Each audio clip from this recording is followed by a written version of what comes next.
There is a part of you that you were taught to hide, a part of you that feels anger when you believe you should feel compassion, a part that craves power when you were told to be humble, a part that envies, resents, desires, and sometimes even hates.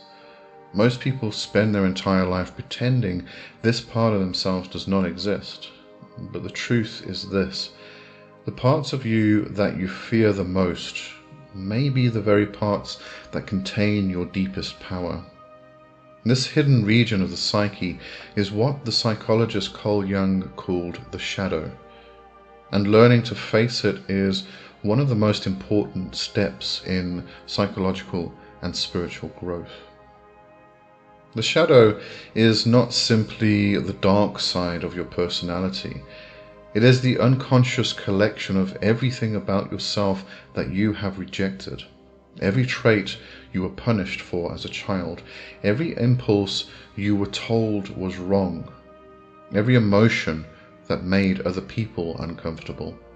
Over time, these parts are pushed out of awareness and buried in the unconscious. But repression does not destroy them, it only hides them. Imagine your psyche as a house. The persona, the identity you show to the world, lives upstairs in the well-lit rooms. This is the version of yourself that you present to others: polite, reasonable, socially acceptable. But beneath the house is a basement, and in that basement are all the parts of you that were not allowed upstairs. Your rage, your ambition, your sexuality, your pride, your fear, your desire for control. The shadow is not evil. It is simply unaccepted life energy. And because it has been locked away for so long, it often emerges in distorted ways. The shadow begins forming early in life. As children, we quickly learn which behaviors bring approval and which bring rejection. If expressing anger leads to punishment, we learn to suppress it. If being confident makes others uncomfortable, we learn to shrink ourselves. Little by little, we begin constructing a persona, a socially acceptable identity. But every trait we reject does not disappear. It sinks into the unconscious and becomes part of the shadow. The more we try to be good, the larger the shadow often becomes. Someone who prides themselves on always being kind may secretly harbor enormous resentment. Someone who identifies as humble may secretly crave recognition and power. Someone who believes they are calm and rational may be repressing enormous rage. The shadow grows whenever we deny the reality of our own human nature. Here is where things become interesting. The shadow does not stay quietly buried forever. It leaks out into the world through something called projection.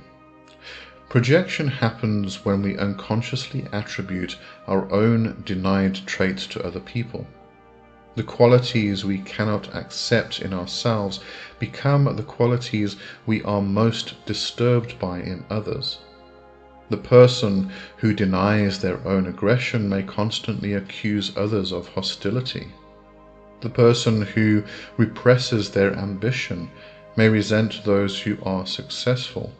The person who denies their own capacity for manipulation may believe everyone else is deceitful. When we are emotionally triggered by someone, it is often because they are reflecting something about ourselves that we have not yet acknowledged. In other words, what we hate most in others often lives somewhere inside us. This does not mean that other people's behavior is always justified, but our emotional intensity around it is often a signal from the unconscious, a signal pointing toward the shadow. Most people think the goal of personal growth is to become purely good, peaceful, and positive. But psychological wholeness does not come from eliminating darkness. It comes from integrating it. The shadow contains enormous amounts of psychic energy. When traits are repressed, the energy behind them becomes trapped. For example, repressed anger often contains the energy needed to create boundaries. Repressed ambition contains the energy needed to pursue meaningful goals. Repressed assertiveness contains the energy needed to stand up for yourself. When these forces remain unconscious, they control us from behind the scenes. But when they are brought into awareness, they can be transformed into strength. This is why shadow work is not about indulging destructive impulses. It is about recognizing them consciously so they no longer rule us unconsciously. The moment you acknowledge the shadow, you begin reclaiming the power that was locked inside it. Facing the shadow is uncomfortable. It requires confronting aspects of yourself that contradict the image you want to believe. But this confrontation is also the beginning of real freedom.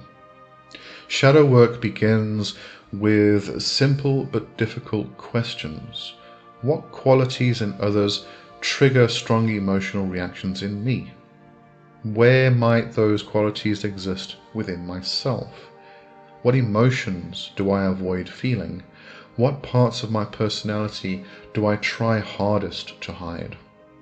These questions open the door to self-awareness. But the goal is not self-condemnation. The goal is integration. The more of yourself you are willing to see, the less control the unconscious has over your life. And gradually, the fragmented parts of your psyche begin to reunite. This process is what Jung called individuation, the journey toward becoming a whole human being. The ancient alchemists believed that gold could only be created by descending into darkness and chaos. Psychologically, the same principle applies. Your shadow is not merely a collection of flaws. It is also the place where your suppressed creativity, authenticity, and vitality live. The parts of you that were exiled are often the very parts that make you unique. And the deeper you are willing to go into the unconscious, the more of your true self you begin to reclaim.